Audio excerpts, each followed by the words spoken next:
भारत के राज्य मणिपुर में पिछले कई महीनों से जातीय हिंसा जारी है। हालांकि उसमें कमी थोड़ी आई है, लेकिन छिटपुट घटनाएं अभी भी सामने आ रही हैं। लिहाजा जो लोग वहां पर विस्थापित हुए हैं, जो लोग परेशान हुए हैं, जो लोग उसकी जद में आए हैं, वो कहीं ना कहीं परेशान हैं। खास करके वहाँ की जो ट्राइबल कम्युनिटी है वो अपनी आवाज़ को बुलंद करना चाहती है। उसी कड़ी में मणिपुर के छात्र संगठन से कुछ सदस्य जो हैं इस बीच राजधानी रांची के धुमकुड़िया भवन पहुँचे हैं और अपनी बातों को रखना चाहते हैं। आपका नाम क्या हुआ? जौलिन tlung। जी, आप कहाँ से आए हुए हैं? मणिपुर से। अच्छा, क्या पर्पस है यहाँ आने का? यहाँ हमारा मेन पर्पस है स्टूडेंट्स का एकोमोडेशन और एडमिशन करवाना, क्योंकि जैसे कि आप जानते हैं मणिपुर वायलेंस के बिकॉज ऑफ दैट उनका सर्टिफिकेट्स जो है मतलब हाँ जला दिया गया है। और कई सारे स्टूडेंट्स वो इम्फाल में जो पढ़ रहे थे, हमारे ट्राइबल मार, कुकी, जोमी और मिज़ो स्टूडेंट्स, वो उनका मतलब एजुकेशन कंटिन्यू नहीं कर पा रहे वैली में, तो उनको ऑल्टरनेटिव्स ढूंढने के लिए हम लोग यहाँ पर आए हैं। और यहाँ पर ट्राइबल समाज से भी हम लोगों ने कुछ बातचीत किया हुआ है। बस वही है। कितना होपफुल हैं कि झारखंड में आप लोगों को ऑपरेशन मिलेगा? ये इंग्लिश में बात कर सकते हैं क्या?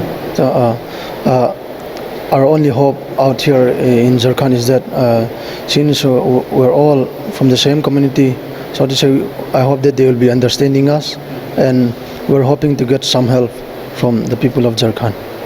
अभी करंट सिचुएशन क्या है, ग्राउंड रियलिटी क्या है वहाँ पर? ग्राउंड रियलिटी जो है कि सेम ही है, वायलेंस अभी तक चल रहा है बॉर्डर एरिया में।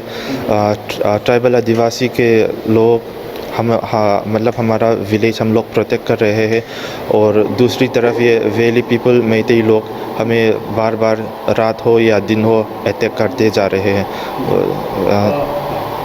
तो मतलब सिक्योरिटी के पर्पज़ से, प्रोडक्शन के पर्पज़ से आप लोग क्या कदम उठा रहे हैं, क्या स्टेप्स ले रहे हैं?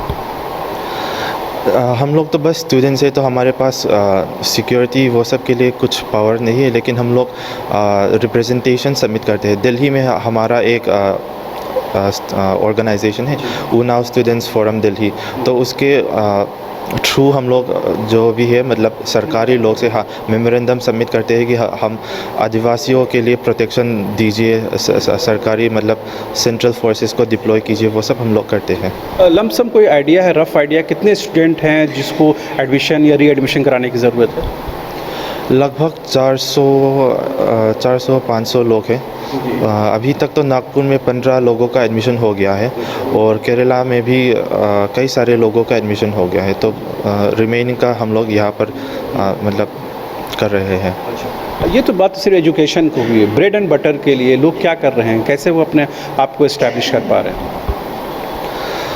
वो तो मुझे बहुत स्ट्रगल होगा, चूँकि सारी जो कारोबार है, प्रोफेशन है आपका, या नौकरियां छूट गई होंगी, घर जला दिए हुए, तो फिर कैसे एग्जिस्ट कर पा रहे हैं आप लोगों को? कितना मुश्किल, कितना संघर्ष है?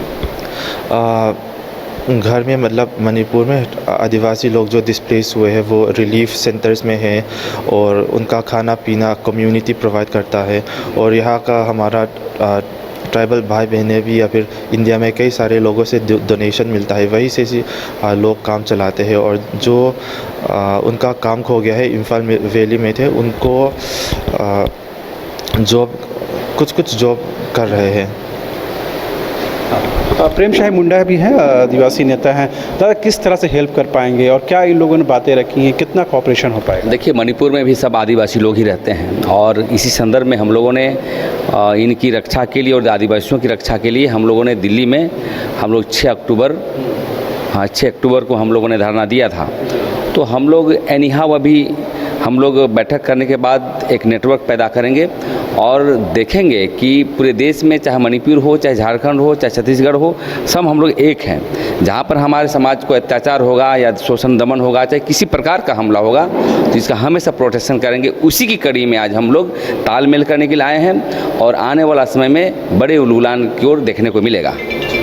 और भी कुछ लोग हैं, वासवी मैम, क्या कुछ ऐसी टीम आप लोगों ने बिल्ड की है जो इन लोगों को ऑपरेट कर सके, इन लोगों की डेटा रख सके, आगे कुछ कम्युनिकेट कर सके?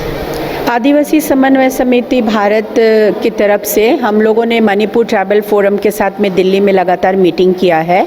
कुकीजोमी women organization for human rights है, उन्नाव ट्राइबल वीमेन फोरम।